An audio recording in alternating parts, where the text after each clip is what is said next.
posted up at PFC 11 Knockout Kidney Disease. We're in London, Ontario, and joined by Teshay Gouthro, who has a lot of fanfare surrounding him. How's it going here, man? Feeling good, man. It was a good night. Pulled it off. Got the finish just like I wanted, and came through a little adversity just like I needed, and got the victory. Yeah, it's becoming a bit of a habit for us to talk after victories you have here, it seems. We've got a couple back-to-back ones here. I'm kind of wondering, is there any linear learning curve between fights whereby your fight informs the next one, or is each fight a separate experience altogether? I'd say every fight is a different experience. Different experience by like bettering myself, as in the aspect of the game. Like today was great. I loved the adversity because now I know I got what I really got to work on, because I found like I was getting kind of easy opponents, wasn't getting touched up, wasn't getting what I needed. And I love a fight, right? A fight's, fuck, that's what I'm here for. So the adversity was great tonight. And yeah, the next camp, we're back to work. Yeah, and you mentioned the period of adversity. It seemed like in the first round he was really getting like some grappling stuff going on and everything like that. What did your corner tell you in the first round? Was it something they imparted on you that allowed you to turn the momentum around? Was it something you noticed? Like, what changed the momentum? So I came into this fight not knowing anything about this guy. I seen he hasn't fought in like 3-4 years, so I didn't know what to expect. So I felt slow. I didn't feel like I was in my zone, and I couldn't let go with my hands or my wrestling. And when he was grappling me, he didn't feel strong, and when he hit me, it didn't hurt me. So I was like, okay, but I knew, I had a feeling his energy was gonna wear out. So I wasn't giving it all in my wrestling, and I was probably going 50%. Like, my word.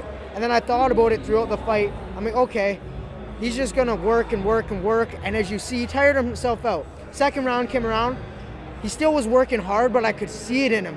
His body was breaking, and I love to break people. And then I looked at him, he was really like, he had so much confidence at first and smiling, just like I do, right? But there's difference, there's a different level. And then when I noticed he wasn't smiling, I took him down and I started dropping bows. And then I started talking to him and letting him know that this is my house and he's not gonna fucking make it through this, and I'm gonna break him. And then the bell rang, and then we got up, and then my coach was like, "This is your fight. This is it. Do what you have to do, and you know what to do." And I knew what to do. And then we had a moment, me and him. I looked across his corner. They were in panic. I smiled at him, and the first time in the fight, he didn't smile really back. So I was like, this is it. He heard what I said. And then third round came, I felt loose, flow zone came in, and I just let it go. And then, yeah. Yeah, no, that's cool, because like from an outsider perspective, I noticed that in the second round you were really starting to like stuff the takedowns and, you know, time the uppercuts to like ward off his entries and stuff like that. But it's just cool to hear from like a perspective of someone who's actually in there and sees those, you know, different visual cues and stuff like that. Like you see the smile like dissipating and stuff like that. So it's interesting, like the tells from someone who's in there versus an outsider kind of perspective. Yeah, very true. That's what people don't get. In this game, we train our asses off. It's martial arts, but there's a mental aspect in this game that I think some fighters don't really click into. And to me, it clicks better than anyone, I think anyways, because in my mindset, we're in there to kill. And if that ref wasn't in there, I would have killed him, because where the ref would have been. I wouldn't have stopped. 200 years ago, we wouldn't have stopped. If we're in a fist fight, we don't stop. Someone doesn't pull you off. I end him. So in my mind, he's in there to end my life.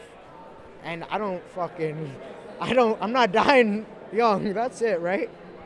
Yeah. Yeah, and your journey with martial arts has been incredible too. Like you had the period of time kind of being like a troubled teen in a way, like, you know, overweight and stuff like that. And it seems like this really gave you like a path of guidance and stuff like that. What has martial arts done for you, not even just on a competitive sort of level, but just on like a day-to-day existence and just what it's done for your life and just morale overall and everything? It's getting me to understand life and how to be a man and the man that I want to be and who I want to be in this lifetime.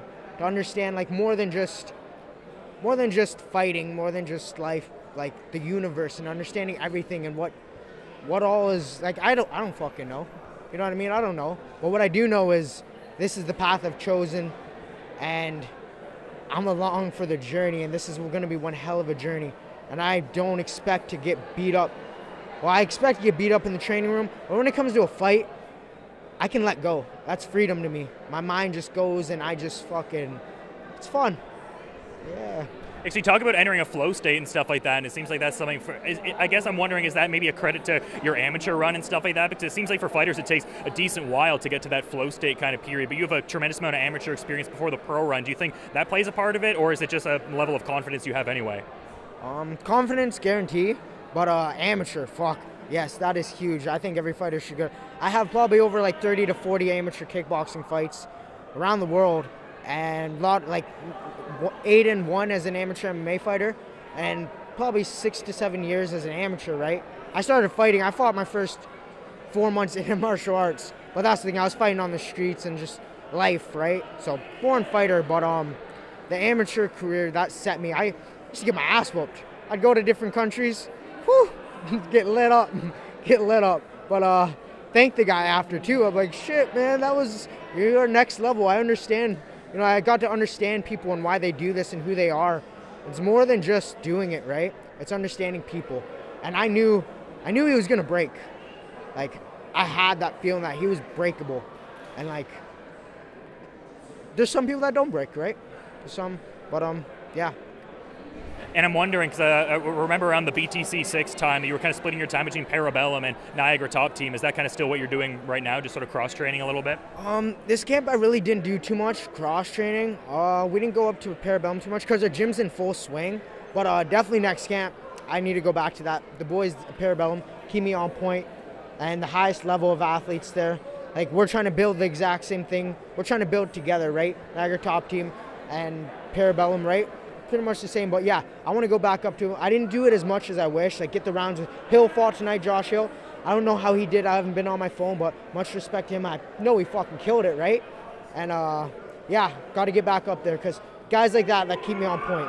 Fighting with the best gives me the confidence. Yeah, for sure. The confidence really coming through, but you've been great with your time. Is there anything you'd like to add as a parting thought as we're kind of wrapping up here, though, Teshay? No, thanks, man. Much respect for having an interview. I like doing this. I think we're going to keep doing this, keep winning, and then have positive talks after. Yeah.